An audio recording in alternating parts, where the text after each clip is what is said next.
Hello, Professor Bill Tille. How are you? I am doing very well, thank you, Lilu. Thank you for Pleasure to accepting. talk with you. Well, same here because you were actually featured in the movie "What the Blip Do We Know?" that's been going around and around and around, and it's been absolutely enlightening. So thank you for being part of that.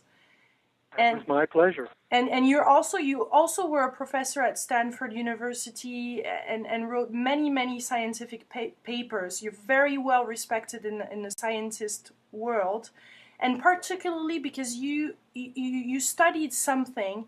You studied the energy and something that you call the psychoenergetic science. Correct. Can you tell us what this science is?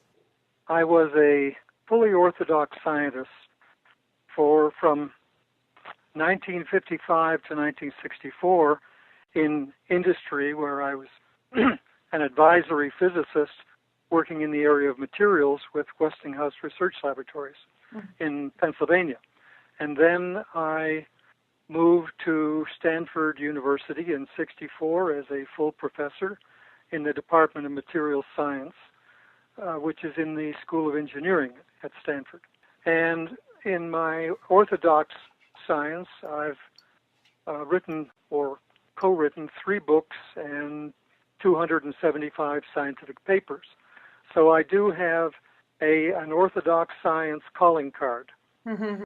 I was a professor at Stanford from '64 to 1998 when I became a professor emeritus, and my last PhD student finished up in 2000. Mm. But in 1970, I began a second branch of my science, and I did it in parallel with my Orthodox science, and I did it avocationally because it's not the kind of science that universities of the world like to give any Mm-hmm. attention to. Mm-hmm. And in that scientific area, I have now written 4 books and about 150 scientific papers and a dozen white papers that are on my website, www.tiller.org, and they're free for anyone to read and take away. The unstated assumption of science, of Orthodox science, since the days of Descartes, has been that no human qualities of consciousness, intention, emotion, mind, or spirit can significantly influence a well-designed target experiment in physical reality. And that has become an unstated assumption. Even though in the days of Descartes, he decided it was very useful to adopt this as an assumption because it made the doing of Orthodox science simpler, and it left all the other stuff in the realm, we'll call it of religion, but religion can't particularly handle it either. And Orthodox science doesn't realize it, but it has carried this assumption with it for the last 400 years. And because of that, Orthodox science must neglect any consideration of human consciousness in physical reality. Although there's a variety of talk about consciousness in quantum mechanics and so on, it basically is a flaw, that statement. And the reason it's a flaw is that our Orthodox science of today is cast in the reference frame of distance and time. Mm-hmm. And therefore,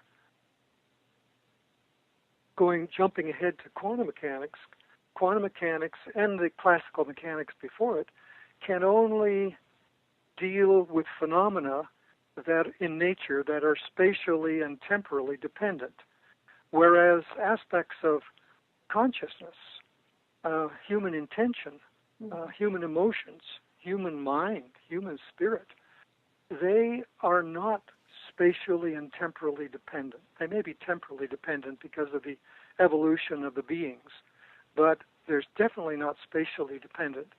And therefore, it is impossible for our present paradigm to deal with this whole class of phenomena, which has been around and manifesting in nature for millennia, because these are the wonderful qualities of humans, and Orthodox science must neglect them because of their assumptions.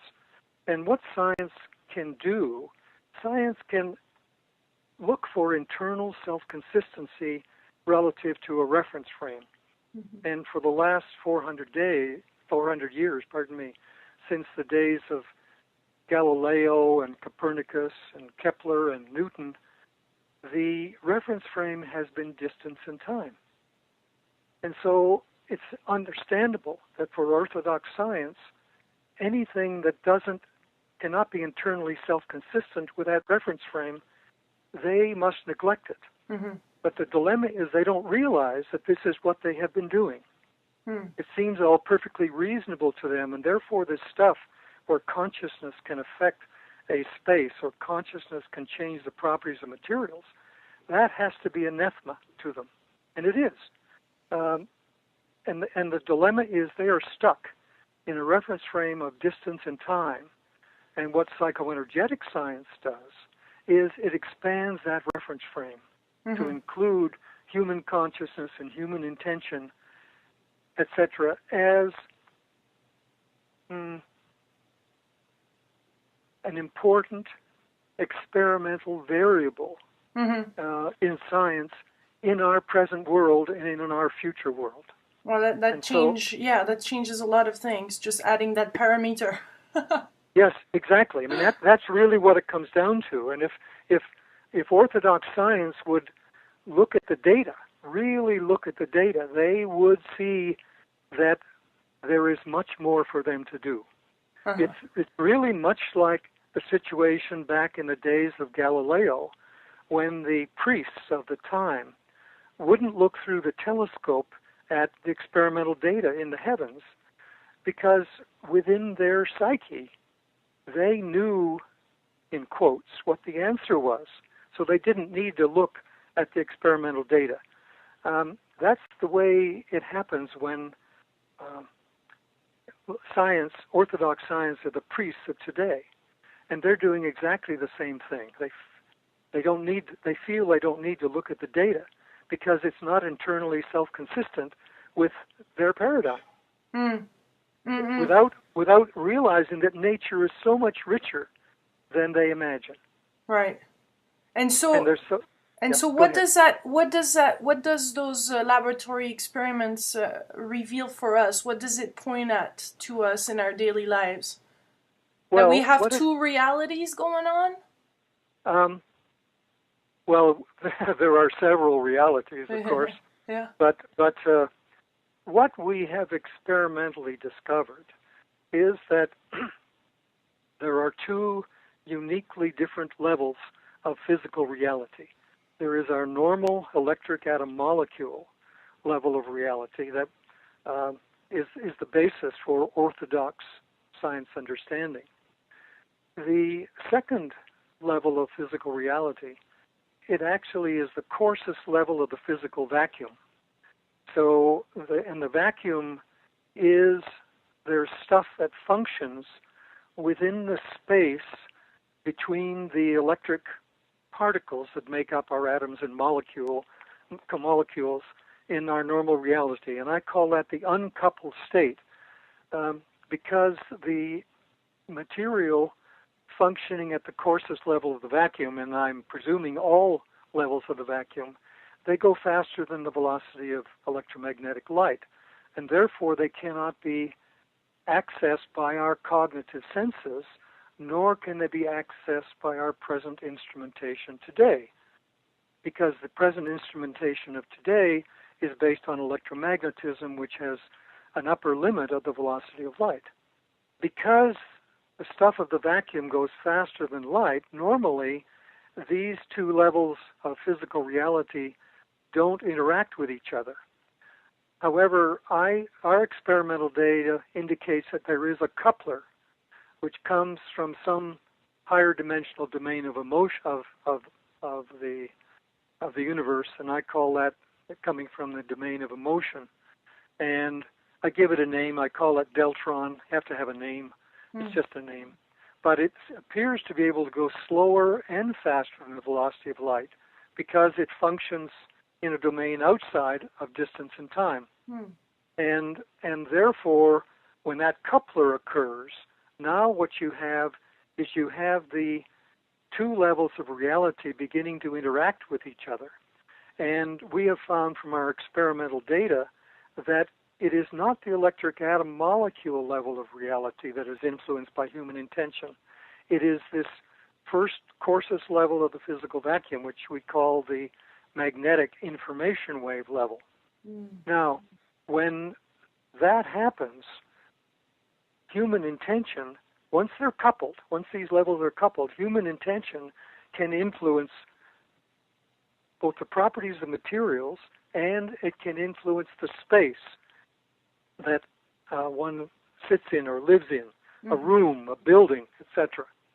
Now let me go to the second piece. The second piece, is that this new reference frame that I speak of, it's a duplex reference frame, which includes, instead of it being four-dimensional, distance and time, it is, we'll call it eight-dimensional for the moment, but it's really seven.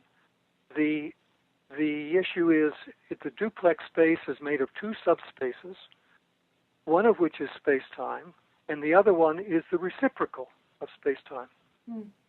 And the interesting thing about that is that if you have a property, because of this aspect of them being reciprocals to each other, it means that this other space, it's in essence, it's 1 over distance, which is a frequency, a spatial frequency, and it's 1 over time, which is a temporal frequency. But there's some unknown coefficients in it.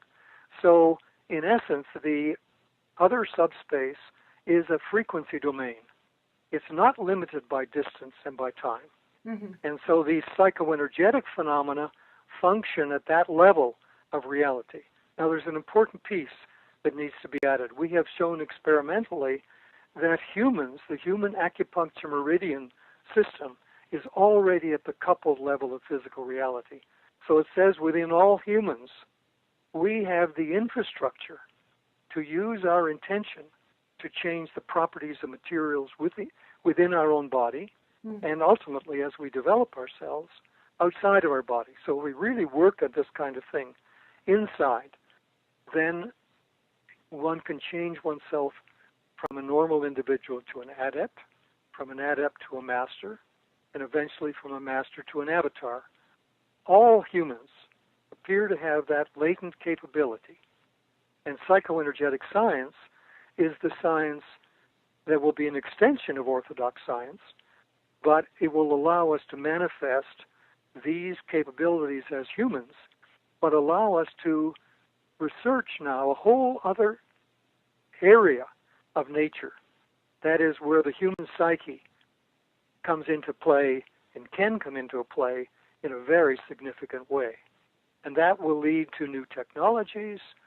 It will lead to all kinds of new science and new understandings. And we will understand more about ourselves. Now, when we talk about spirit, the reference frame for physical reality is embedded in a higher dimensional reference frame, of which the emotion domain, the mind domain, and an aspect of the spirit domain are part of that higher dimensional reality. And each of these domains has a multiplicity of energies and things that we could call substances, except that they're not like what we cognitively perceive with our present level of mental development as humans. Some people are clairvoyants, they can see the next level. Some are really good clairvoyants and they can see at the higher levels. This is all, for Orthodox science, must be considered as garbage because it doesn't fit their internal self-consistency requirement. You see, it's really important to understand that because science it doesn't really seek truth. It seeks internal self-consistency relative to a particular reference frame or paradigm. Yeah. And that's why there is this dichotomy between the Orthodox science community and the complementary alternative medicine community, etc. But it's part of a natural evolutionary process.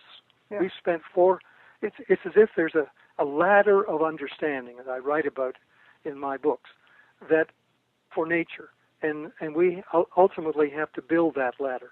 And we, in the last 400 years, have built the bottom rung. Okay? The Orthodox science thinks that's all there is to it. Nothing else in nature, just that. Yeah. They're terribly mistaken, and they're terribly stuck. Were you always thinking in that mind frame, in that, was there a shift at some point? I always thought that the items of parapsychology were reasonable, even as a young man. I started out as a poet as a young man, and my wife was a little unhappy with me when I turned into a scientist instead. But in essence, there was always the inner feeling of that there was so much more. And in fact, if you look at the work of the Romantic poets of a century or two ago, they were describing aspects of nature in a very glorious way. But they were trying to get at the same kind of thing. I mean, we're talking about people like Byron and Keats and Shelley and a variety of people, and forgive me for not putting in the French ones, but there were lots of wonderful French poets. But they didn't have a frame of reference that could be quantitative. They described the feelings within in glorious terms, and they described dimensionalities that were far beyond our normal cognitive reality. Well, now psychoenergetic science is trying to build this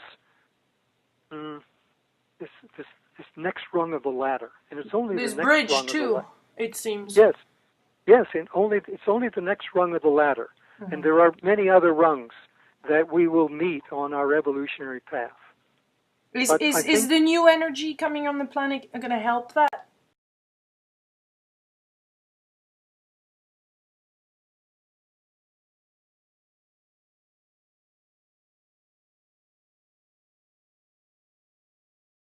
Intention, emotion, mind, or spirit can significantly influence a well-designed target experiment in physical reality.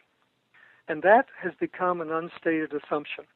Even though in the days of Descartes, he decided it was very useful to adopt this as an assumption because it made the doing of Orthodox science simpler, and it left all the other stuff in the realm, we'll call it of religion, but religion can't particularly handle it either. And Orthodox science doesn't realize it, but it... Well, the Psychoenergetic Science. Correct. Can you tell us what this science is? I was a fully Orthodox scientist from 1955 to 1964 in industry, where I was an advisory physicist working in the area of materials with Westinghouse Research Laboratories in Pennsylvania. And then I moved to Stanford University in '64 as a full professor in the Department of Materials Science, which is in the School of Engineering at Stanford. And in my Orthodox science, and I did it avocationally because it's not the kind of science that universities of the world like to give any attention to. And in that scientific area, I have now written 4 books and about 150 scientific papers and a dozen white papers that are on my website, www.tiller.org, and they're free for anyone to read and take away. The unstated assumption of science, of Orthodox science, since the days of Descartes, has been that no human qualities of consciousness, Hello, Professor Bill Tille. How are you? I am doing very well, thank you, Lilu. Thank you for Pleasure to accepting. talk with you. Well, same here because you were actually featured in the movie What the Blip Do We Know? That's been going around and around and around, and it's been absolutely enlightening. So thank you for being part of that. It was my pleasure. And you also were a professor at Stanford University and wrote many scientific papers. You're very well respected in the scientist world, and particularly because you studied something. You studied the energy and something that you call. I've written or co-written 3 books and 275 scientific papers. So I do have an Orthodoxe science calling card. I was a professor at Stanford from 64 to 1998 when I became a professor emeritus, and my last PhD student finished up in 2000. But in 1970, I began a second branch of my science, and I did it in parallel with my Orthodox science.